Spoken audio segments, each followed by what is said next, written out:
Hello mga agimatera. Happy Tuesday. Mga nag-subscribe ngayon, pa-subscribe. Maraming salamat sa pag-subscribe. Uy, may pera. Sa mga nanonood sa aking YouTube channel, maraming salamat sa inyong pagtangkilik sa ating programa, mga people. Dito naman po tayo ngayon, si Merlin. Ito po ang gagawin natin. Happy Tuesday, people. Martes po ngayon, ugaliin po natin magpausok sa ating tahanan. Or kahit sa people. Sa loob ng altar, sa loob ng bahay, mga sarili, mga agimat natin.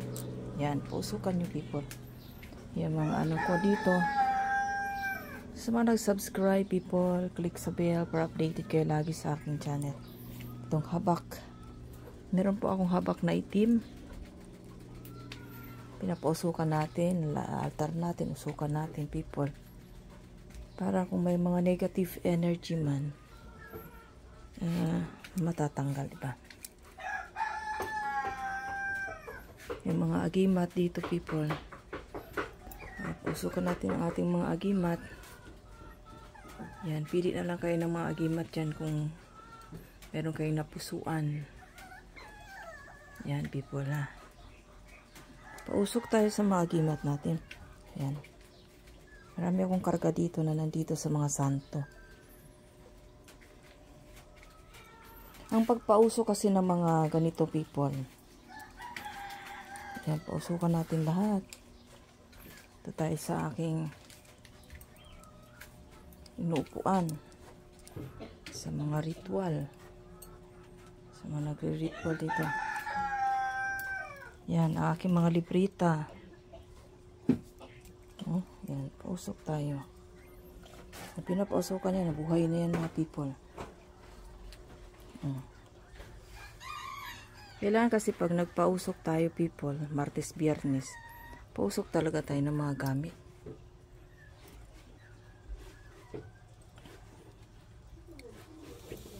Yan. Pausok, kita nyo na pinapausukan natin ang ating mga gamit para madagdagan ang kapangyarihan taglay nito, para walang mga negative. Yan, mga people, para walang mga negative energy na makapasok. Ugaliin ninyo, mga people, na magpausok. Ito tayo sa ilalim. Isa na rin yan magtanggal ng mga ng lamok.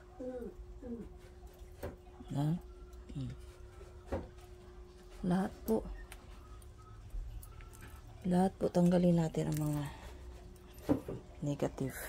Yeah.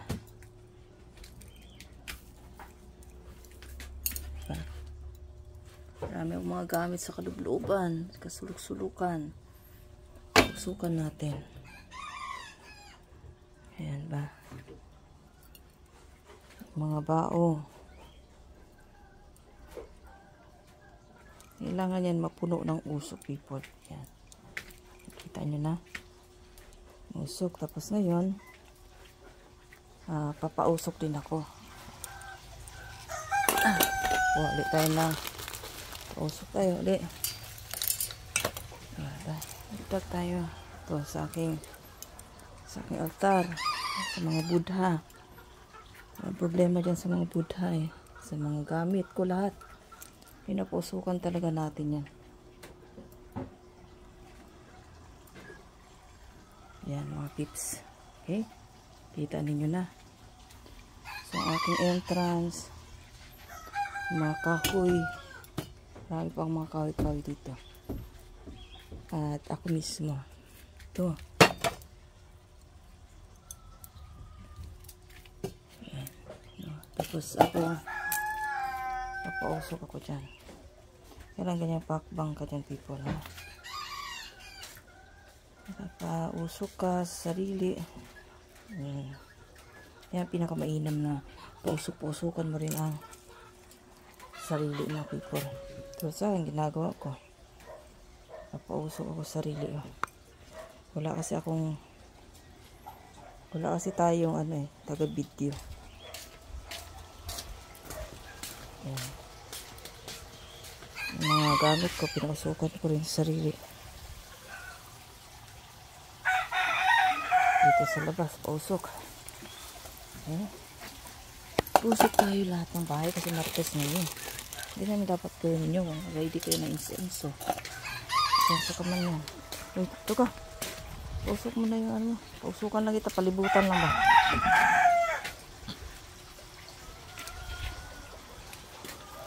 Ayan, ayan na. Jo, halika Jo. Pausukan kita Jo. Ayan. Pausok tayo ba? Ayan na. Pausukan din natin mga kasamahan ko. Kung may mga negative energy. Para kung may mga negative. Ayan. Okay. Ito, pausukan mo na. Baka mamaya mayroon kang negative energy. Ito. Paikutan lang kita. Steady ka lang. Pausok o nagpausok tayo. Maubos nila yun. Lagi na lang ako magkakasama. Kasi gastos din. Yan, kalibutan mo isang tao pagka pausok, lalo na may sakit. Yan. Sa ano. Okay na. Alright people, ganyan magpausok ka. Kailangan kasi natin people. Papausok tayo lagi. Yung Martes, Biyernes o kahit sa isang 1 week, mayroon tayong pausok sa bahay isang beses. Papasok din uli ako sa bahay para magpausok at sa mga sasakyan. Okay? So maraming salamat people. Ugaliin natin ganyan para yung mga negative, kung may mga karga ka, kung may mga sakit-sakit, dito, usukan mo rin yung mga tattoo. Ganyan ako people. Okay.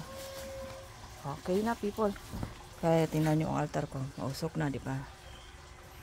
Kailangan magpausok lagi para matanggal ang kamalasan, sumpa, negative energy sa ating sarili at kabahayan. Okay, bye.